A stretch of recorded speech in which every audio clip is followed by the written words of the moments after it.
I think that men need to toughen up, and I think if men were forced to be homeless, they would learn how to be better men. 50-50 divorces aren't fair. Stay-at-home moms should be given 100% of everything in divorce and should be awarded alimony for life. Make men worship you. Modern feminism gets out of control. Get a woman into bed. My friends think I should trick him and stop taking my birth control. Men have never been in control of our bodies. Clap if you think that she should trick him. Feminists be like, no, we don't need men. But when men were asked if they needed women, most of them said yes. Why do you think that is? Could it be that men understand the value of women more than modern feminists realise? Well, probably. But wait till you hear the answer from a feminist, of which her answers become more intense and even unacceptable as the video progresses. Do you think that is? Because men are useless. So do you take into account the fact that on average a male full-time employee works longer hours than a female full-time employee? Not directly, no. You don't? When these feminists from the Workplace Gender Equality Agency sat down for what they probably thought would be a routine session, they didn't expect to be taken to the cleaners by Senator David Lionel. Let me tell you, it was something to see. The senator was relentless, and by the end of it, these so-called equality experts were left scrambling to defend their own logic. But let's talk about what's really going on here. The WGEA reports a workplace gender pay gap by comparing male full-time employees and female full-time employees. Sounds fair, right? But here's where it gets interesting. On average, male full-time employees work longer hours than female full-time employees. Now you'd think this little detail would be important when you're talking about pay. But no, the agency doesn't account for this when reporting the gender pay gap. It's like comparing apples to oranges and then complaining that the apples aren't juicy enough. What is the gender workplace hours gap? The agency reports a workplace gender pay gap comparing male full-time employees and female full-time employees. But male full-time employees work longer hours on average than female full-time employees. And the agency doesn't account for this when reporting the workplace gender pay gap. So, what's the deal with this 15.7% pay gap they keep waving around? Turns out, it's based on data from the Australian Bureau of Statistics. But there's a catch. This data is just a survey, not a full-blown census, and it's only collected every 2 years. Can you really trust a number that's based on something so spotty? And if you're thinking they must be comparing equal work, think again. Using ABS data on employee earnings and hours, the gender pay gap as at May 2016 was 15.7%. It is a survey of employees, that information from the ABS. It's not a census. And it's only conducted every 2 years. They only collect the data every 2 years. What we do is we annualise our figure to full-time. So we look at all part-time employees and full-time employees that may have worked part of a 12-month period, and we annualise that data to take into account part-time hours. So therefore we're converting the part-time hours to full-time, if you like. It's like saying, sure, she worked half the hours, but let's just pretend she worked full-time to make the numbers look better. But when Senator Lionel asked if they took into account that men work longer hours on average, they admitted they don't. They straight up don't. Instead, they just talk about annualising the part-time hours, as if that somehow makes up for the difference in hours worked. So, are they really giving us a realistic picture, or just the one they want us to see? So do you take into account the fact that on average a male full-time employee works longer hours than a female full-time employee? Not directly, no. You don't? But we annualise the part-time hours and those that have worked full-time but for part of the year. So that way, because at the moment what I can tell you is women work part-time at 3 times the rate of men. So by annualising it, we are looking at a more realistic... So you base it on annual salary. When asked about the gender hourly pay gap, the response was, "We don't have that data." Wait, what? No data on hourly rates? The big question here is, how can anyone seriously talk about a pay gap if they aren't even looking at the hours worked? The real shocker is when it's revealed that they don't even collect the actual hours employees work. They only look at what's in the contract. So, if a man and a woman are paid the same hourly rate but work different hours, that's not considered. It seems a bit fishy, doesn't it? What about if you did it on an hourly rate? What would be the gender hourly pay gap?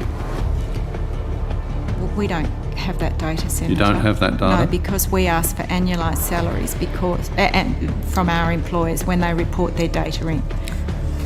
Now think about this. Are men and women working the same number of hours?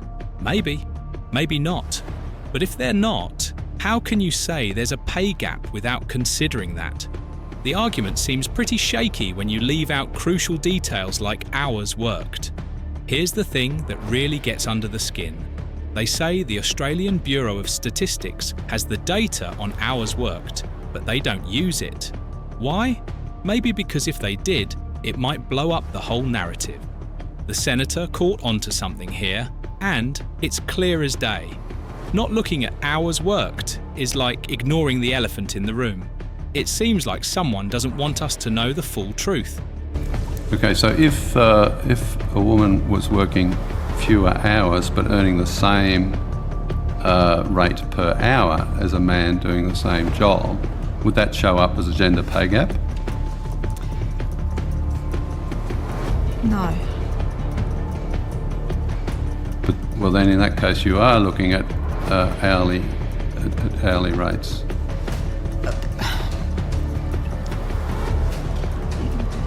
Janine Bruder, Research and Analytics Executive Manager. So we do not collect the real hours that an employee might have worked. And then there's this ridiculous idea that just because someone sits at their desk for 12 hours doesn't mean they're working harder than someone there for 8 hours. Really? It sounds like they're bending over backward to justify not collecting the hours data. If you don't look at the hours, how can you have a real conversation about the pay gap? They don't even collect the data on hours worked. That's right, they're flying blind when it comes to knowing how much time men or women are actually putting in. So, how can anyone scream pay gap if we don't know how many hours each gender is clocking? Makes you wonder, doesn't it? So it's not possible to tell whether any or some of the gender pay gap is just simply attributable to a different number of hours worked, is it right? It depends on whether we're looking at hours that are in contract or whether we're looking at hours that employees worked as, overtime. Why is it you don't look at hours worked? You don't collect it, but the ABS does. It's available. They don't collect the hours worked by the employees because it would destroy their entire argument. And to not look at hours worked is intellectually dishonest and deceitful. The senator's onto something big here. Watch closely. The ABS does. It's available. The ABS does a survey, yes. Every 2 years. Yes. But again, as I say, we collect census data, that is survey data.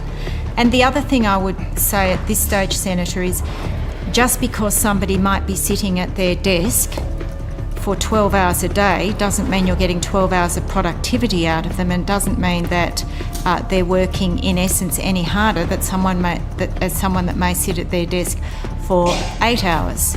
So I don't think... That's true, but they're getting paid for the 12 whether they're doing any work, or they're getting paid for however many hours they're sitting at their desk. And then we hear that the last data they do have from 2016 shows a 15.7% gender pay gap. But hold on, what does that number even mean? Is it based on hourly rates, annual incomes, or some fancy math they cooked up? The details are as fuzzy as a politician's promise. And the issue for your agency is that if it's a male sitting at a desk, they're getting paid more than a female sitting at a desk. So the question is whether that, irrespective of the hours, the question is whether for those hours for which they're getting paid, is there a difference between men and women?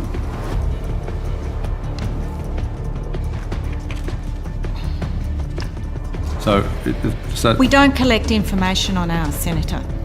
ABS does, so it's available. So if we put in a question on notice, will you access the ABS data and so you can answer that question? Well, I did answer it earlier. I said that the ABS employee and earnings and hours data, as at May 2016, the gender pay gap was 15.7%. That, if I understood you correctly, it's referring to annualised salary, is that right? Not. What's the gap based on? Per hourly rates or annual incomes or annualised incomes, or what are we talking about here? This so-called EH data they use to measure pay gaps is only collected every 2 years. That's like checking your bank account balance every 2 years and wondering why you're broke. The truth is, if they're not looking at the hours worked, they're missing a huge piece of the puzzle. The EEH data, so that's the employee earnings and hours data, includes all employees regardless of employment status and reflects ordinary time cash earnings. The EEH survey produces hourly earnings for non-managers and can be used to produce a gender pay gap measure inclusive or exclusive of part-time employees. The EEH data can also be configured in a variety of other ways that are useful to the gender pay gap estimates, e.g. managerial versus non-managerial employees. The big drawback from where we sit is that EEH data was identified as being, is just done on a 2-year cycle. So, let's ask the obvious question. If men and women are sitting at the same desk, doing the same job, why wouldn't they be paid the same? I don't know any man who would support paying a woman less for the same work. Do you? It's common sense, right? I don't think I can think of many men who would find it acceptable that a woman, irrespective of how many hours she's working in the day, if she's doing the same amount of work as a man, or the same job as a man, was paid any less on the basis that she's a woman. I can't think of any men who would support that. And yet, because you're not looking at hours, we don't know whether that's occurring or not. Am I right then?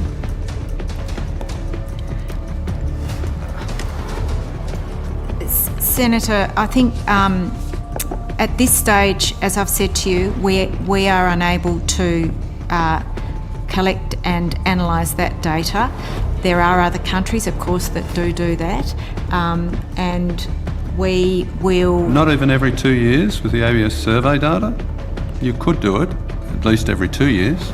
And I gave you the figure of 15.7% based on the calculation that we last did. What's the 15.7 reflect? So what I was about to say, Senator, is I'm happy to take that question on notice and go back and look at that last calculation that we did and provide you with the workings on that. But here we are, with incomplete data and feminists yelling about a pay gap that might not even exist. Actually, the idea of equality has always been about equal rights. But what about equal responsibilities? Women are all for equality, but when it comes to the tough stuff, like being drafted for war, suddenly it's a different story. Now, isn't that convenient? In this debate, the man asks a simple question. If men have to bear the risks of going to war, shouldn't women who demand equal rights also be required to sign up for selective service? But the woman quickly sidesteps, saying she doesn't believe women are as capable when it comes to the physical demands of the military. She argues that men are simply better suited for the job.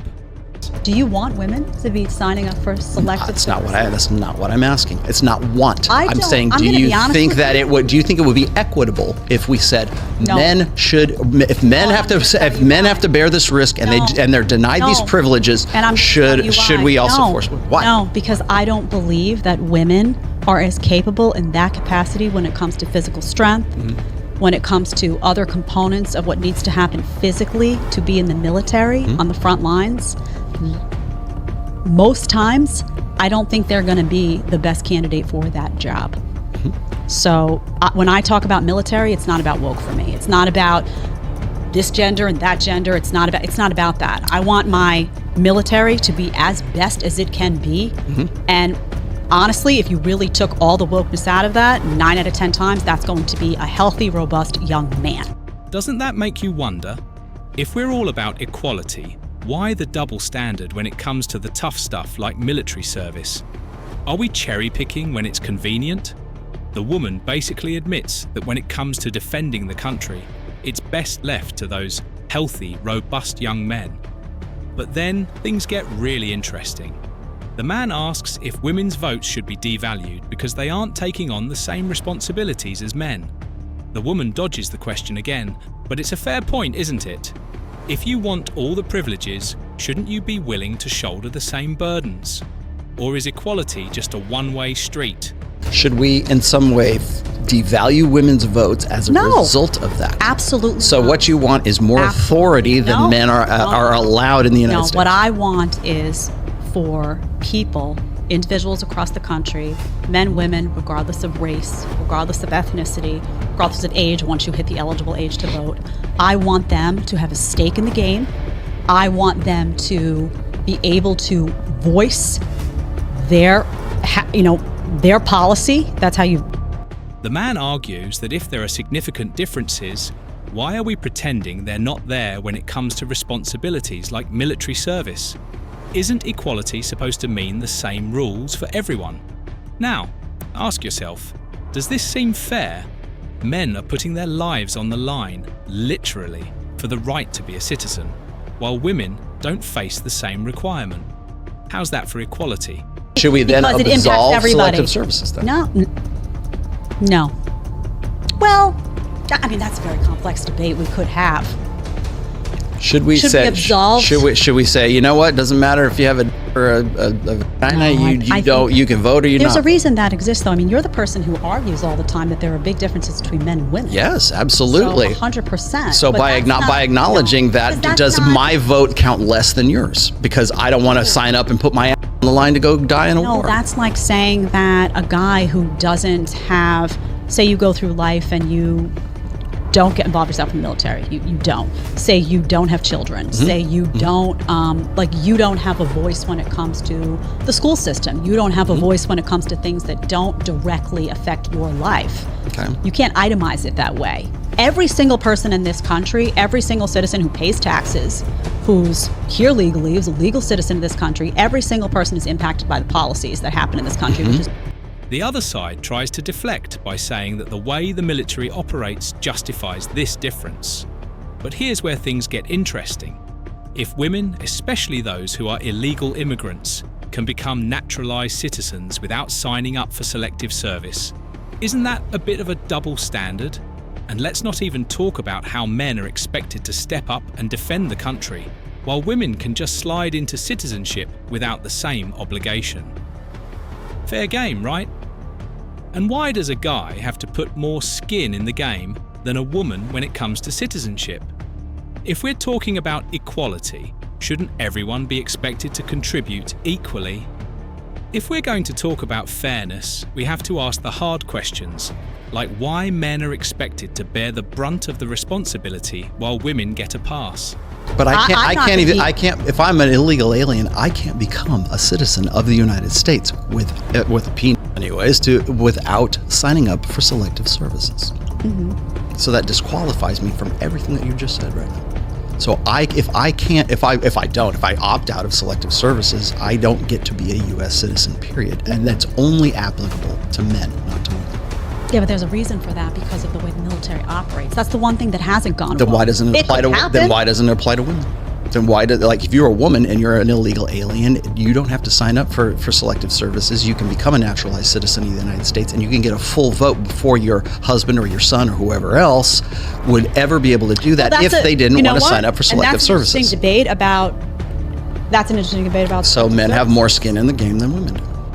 And And let's not ignore the obvious. Men have to sign up for a draft that might never happen, but if it does, they're the ones who might get shipped off to war. And what's the reward for this? The right to be a citizen. Meanwhile, women don't face this risk, but they still get to vote on the policies that might send these men to war. Does that sound like equality to you? This debate really puts the whole concept of gender equality under the microscope. When we talk about equal rights, we have to talk about equal responsibilities too. Otherwise, we're just playing favourites. So, what's it going to be? Equality or special treatment? Why is it that every time someone mentions selective service, some people get all defensive? Ever thought about what it would mean if voting rights were tied to real-life stakes like selective service? It's funny, isn't it? They talk about equality, but when it comes to sharing the burdens, like signing up for selective service, they suddenly go quiet. So men have more skin in the game than women do. Men have more skin in the game on that. Women have more skin in the game on. Okay. That's like saying a single guy. All right, you got it. A single game as a family is living in a community that has a school district that's basically on fire. But that could potentially be me dying for my country. 100%. So should my vote count more, or yours count less, because that is a much higher stakes game than what school is my kid going to go to? You don't want to live in a country. I mean, I certainly don't want to live in a country where we're now going to look issue by issue and say that your vote counts more or less based on your investment. That's exactly what they used to do back prior to 1920. That's why women we're didn't not want in the vote. I know, because they looked at the vote. They looked at the vote much differently. Right. That's one of the reasons why men resisted for a long time, because men had more skin in the game prior to 1920. I don't think that's now you can have a conversation about elimination of selective services. That's a whole other debate. Back in the day, men had more skin in the game. They were the ones fighting wars, the ones responsible for their families, and the ones who paid the price if things went south. And guess what? That's why they resisted giving up their vote so easily. Because it wasn't just a right. It was tied to responsibilities that could mean life or death. But now, anyone over 18 gets a say in how the country is run. Except, of course, if you're a guy who doesn't want to sign up for selective service. You see the irony here? They argue that everyone who pays taxes, works, or has kids in school should have a voice. But let's be real. Do you think paying taxes is the same as being forced to go to war? Is working a 9-to-5 the same as risking your life in combat? They want all the benefits, voting, shaping the country's future, without any of the responsibility. Doesn't that sound a bit too convenient? What I think is beneficial to acknowledge is that every single person in this country who pays taxes and who invests in their community, who works, who brings home a paycheck, who has a kid in school, who lives in a city that's on fire, every single person has an investment in that community, and every single person should have a voice in the direction of unless you're above 18 with the penis and you don't want to sign up for selective services, because that disqualifies you from all. Well, that's a debate. That is that is the debate. Should selective services be eliminated as a barometer? And you said no. For whether or not, well, you know what? No one's ever asked me that before, to be perfectly honest with you. See, I would have to. I bring the good shit when I come in here. So, should your vote count more because you have more skin in the game? Or should it count less because you don't want to be part of selective service? It's a tricky debate, but one thing's clear. You can't have your cake and eat it too. If you want the perks, be ready to shoulder the responsibilities. Fair's fair, right?